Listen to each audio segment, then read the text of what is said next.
आलसी सास। नितेश अपने पिता महेश के साथ मिलकर घर के कामकाज निपटा रहा था, तो वहीं लाजवंती बेफिक्र होकर कमरे में जोर शोर से खर्राटे मार रही थी, जिसे देख महेश भौहें ऊंची करते हुए बोलता है, अरे इसे कहते हैं बुलंद किस्मत। घर के पुरुष चाकरी में लगे हैं और ये आलसी लुगाई देर सवेर आराम फरमा रही हैं। धौलपुर गांव में रहने वाली लाजवंती देवी अव्वल दर्जे की आलसी औरत थी, जिसका थुलथुला शरीर उसके आलस को साफ शब्दों में बयान कर रहा था। अरे आलस की दुकान, उठ जाओ, चाय लाया हूँ। खाने का जिक्र सुनकर लाजवंती फटाक से उठकर बोलती है, लाओ जल्दी से, भूख के मारे पेट में कबड्डी मची है। अरे दातुन तो कर लो, अब क्या 2 कदम चलने में भी आलस घेर रहा है तुम्हें। आलसी लाजवंती बिस्तर से नीचे उतरने से बचने की खातिर बहानेबाजी करते हुए कहती है, अरे विशाल कद का हाथी तो कभी दातून करता नहीं, मैं एक दिन नहीं करूंगी तो क्या आफत आ जाएगी। माँ, आपके ये सारे पैतरे पुराने हो गए हैं। अब मैं क्या करूं बेटा, जब भी फुर्ती दिखाने की कोशिश करती हूँ ये मुआ आलस मुझे घेर लेता है।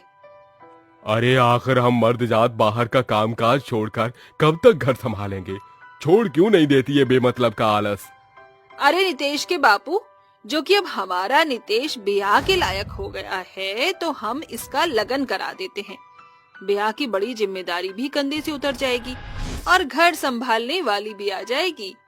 अगले रोज से महेश अपने बेटे के लिए लड़की तलाशता है, जो समीरा नाम की एक रूपवती होनहार लड़की पर खत्म होती है। रीति रिवाज से दोनों का गठबंधन होने के बाद समीरा ससुराल चली आती है, जहां लाजवंती को सोफे पर धब्ब से बैठते देख गांव की औरतें डींग मारते हुए कहती हैं, ए लियो बहनों, फिर खुल गवा लाजो रानी की आलस का पिटारा।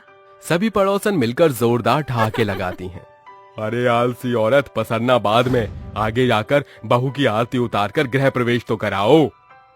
क्या करूं, आलस के मारे सोफे से सरकने का मन ही नहीं कर रहा। अरे मेरे अर्धनारीश्वर, बहू का स्वागत मैं करूं या तुम, बात तो एक बराबर ही है ना। प्राणनाथ, तुम ही करकरा कर निपटा डालो। हाँ, कर भी क्या सकता हूँ। बहू, दाहिने पैर से कलश को गिराकर गृह प्रवेश करो। रात ढलने के बाद अगले सवेरे समीरा तड़के उठकर कहती है, बाप रे, चारों ओर मकड़ियों ने कितनी मजबूती से जाला बना हुआ है। वो झाड़ू उठाकर साड़ी का पल्ला कमर के छोर में बांधकर घर को चकाचक करके नहा धोकर पहले रसोई तय करती है, जहाँ खाने की मेज पर बैठा महेश बोलता है, अरे भाग्यवान, देख रही हो बहू के आ जाने से घर कितना जगमगा रहा है। मैं भी किस आलसी लुगाई के आगे बखान कर रहा हूँ, जिसे खुद से एक तिनका हिलाने में भी आफत आती है। क्या तुमने मुझे आलसी कहा? मुझे हल्के में न लेना। आज भी मैं चाहूँ तो चुटकियों में घर का कामकाज नचा कर रख दूं। अरे माँ, पिताजी की जुबान फिसल गई थी। माँ जी, ये लीजिए खीर। समय गुजरता है, आलसी लाजवंती दिन भर अपनी नई नवेली बहू के आगे सैकड़ों फरमाइश पेश करती, जिसे परेशान होकर रसोई घर में बुदबुदाते हुए समीरा कहती है, जाने कैसी आलसी सास पल्ले पड़ी है। दिन भर टांग फैलाए ऑर्डर देती है, बहू से बावर्ची बनकर रह गई हूँ। एक शाम समीरा बर्तन मांजकर बैठी ही थी कि मक्कार लाजवंती उसके आगे हरे चनों का गुच्छा पटकते हुए कहती है, हाय राम, आग बरस रही है। माँ जी, ये क्या? अरे बहू, इन बंद कलियों में चने भरे हैं, एकदम ताजे। इन्हें निकालकर सब्जी बनाना है। गई भैंस पानी में। इतने सारे गुच्छे के चने निकालकर मेरा जुलूस निकल जाएगा। अच्छा बहू, खाने पर मिलते हैं। मैं जरा सुस्ताने जा रही हूँ, थका महसूस कर रही हूँ। वैसे क्यों ना आज की खातिर हम सास बहू मिलकर ये करते? अरे कैसी बात कर रही है बहू? मैं तेरे रहते घर का काम करूं, ये शोभा देता है क्या? आलसी लाजवंती बहानेबाजी करके उड़न छू हो जाती है। थकी हारी समीरा घंटों चने के दाने छुड़ाकर खाना पकाती है और सभी को खाना खिलाकर देर रात काम निपटाती है। तभी लाजवंती के चीखने की आवाज आती है, बहू, अरे ओ बहू, जल्दी आ। लो, आ गया बुलावा। कहिए सासू माँ। बहू, जरा ये पानी का जग पकड़ा दे। सास के बढ़ते आलस के चलते समीरा के सब्र का बांध टूट जाता है और वो बोल पड़ती है, हद है सासू माँ, इतने छोटे काम को आप खुद भी तो कर सकती थी। अरे इसे कौन सा भूत चढ़ गया? अब क्या करूं बहू, बुढ़ापे का शरीर होता जा रहा है ना। माँ जी, अभी आपने उम्र की 50वीं सीढ़ी भी नहीं चढ़ी और इतना आलस। अरे मैं तेरी सास हूँ, मेरा हुक्म मानना तेरा धर्म है। माँ जी, मैं आपके भले के वास्ते ही समझा रही हूँ। ज्यादा आलस शरीर में सैकड़ों बीमारियां पैदा करता है। आलसी लाजवंती को अपनी बहू की बातें फर्जी जान पड़ती हैं, जिसके चलते उसके कानों पर जूं तक नहीं रेंगती। गुजरते दिनों के साथ लाजवंती सिर्फ खाया और सोया करती। एक सवेरे उसे जमीन पर गिरता देख समीरा घबराहट के साथ दौड़ती है। नितेश जी, बाबूजी, जल्दी आइए।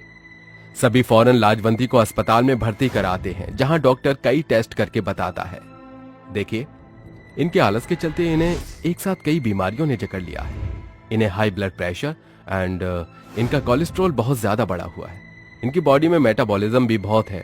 ऐसा तभी होता है जब इंसान कामकाज से दूरी बना चुका हो। आपको इनके तले भुने खाने पर कंट्रोल करना होगा और इन्हें डेली बेसिस पर वर्कआउट और एक्सरसाइज करवाना पड़ेगा। डॉक्टर की बातों को ध्यान में रखकर समीरा अपनी सास का खास ख्याल रखती है। माँ जी, ये देखिए, मैंने आपकी सेहत को ध्यान में रखते हुए आपके लिए ये दलिए की खिचड़ी बनाई है। चलिए, मुंह खोलिए। बहू की देखभाल देखकर लाजवंती की आंखों से आंसू उमड़ पड़ते हैं। माँ जी, चुप हो जाइए। जब आप इस बीमारी के बिछौने से उठ जाएंगी, आपको ये सादा खाना नहीं खाना पड़ेगा। मेरे आलस के चलते आज तुझे भुगतना पड़ रहा है। काश उस दिन मैंने तेरी बातों पर गौर किया होता, तो आज इस बीमारी की जकड़न में न होती। माँ जी, वो कहावत तो आपने सुनी जरूर होगी ना, कि देर आए दुरुस्त आए। समीरा खाना खिलाकर बीमार सास को आहिस्ते से लिटाकर कामों में लग जाती है और सांझ होते ही कहती है, माँ जी उठिए, आज आपको मेरे साथ बाजार चलना है। अरे बहू, अभी मेरे शरीर में काबू नहीं मिल रहा। माँ जी, मेरी खातिर कोशिश तो करिए। दोनों पैदल बाजार रवाना हो जाते हैं, जहां लाजवंती खुशमिजाज होकर कहती है, आज जीवन में पहली दफा मीलों की दूरी पैदल तय की है। तेरे साथ रास्ते का पता ही नहीं चला। माँ जी, पैदल चलना आपकी सेहत की खातिर अच्छा है। रात में समीरा सारा कामकाज खत्म करके सोती है और सुबह 5 बजे उठकर कहती है, माँ जी उठिए, ये वक्त आपके व्यायाम का है। अरे बहू, इतने भोर सवेरे क्या आन पड़ी है व्यायाम की। माँ जी, सवेरे के 5 बजे की हवा एकदम स्वच्छ होती है। इस पहर में की जाने वाली व्यायाम औषधि का काम करेगी। लाजवंती को नहलाना धुलाना, उसके खान पान इत्यादि की देख रेख से समीरा का भरसक प्रयास हर दिन के साथ सफल होता दिखाई पड़ता है, जिसे देखते हुए औरतें एक टोली में बतियाते हुए कहती हैं, अरे लाजवंती के तो भाग्य ही संवर गए, जो उसे बहू के रूप में बेटी मिली है। एकदम सच बोलती हो। अरे आज के घोर कलयुग के जमाने में अपन कोख के जना औलाद बीमार अम्मा के बाहर निकाल फेंकत है, मगर लाजी रानी की बहुरिया एकदम सीता की छवि है। सामने से आ रही लाजवंती ये बातें सुनकर घर लौटकर किचन में अपनी बहू का हाथ बटाने लगती है। माँ जी, ये क्या? घर का चूल्हा चौका करने के लिए मैं हूँ ना। अरे अब मैं भली चंगी हूँ। क्या तू चाहती है कि फिर से मैं वो कड़वी बेबाक गोलियां खाऊं जो मेरे हलक से नहीं उतरती? माँ जी, ऐसा ना कहिए। लाख मुद्दत बाद तेरी सास ने आलस की जंजीर तोड़ी है। काम काज करूंगी तो शरीर में खून का दौड़ा चलता रहेगा और उससे आलस कोसों दूर रहेगा। इस तरह अंत में लाजवंती आलस का चोला उतार फेंकती है और सालों पहले की तरह फुर्ती से अपने बहू के साथ मिलकर कामकाज करती है।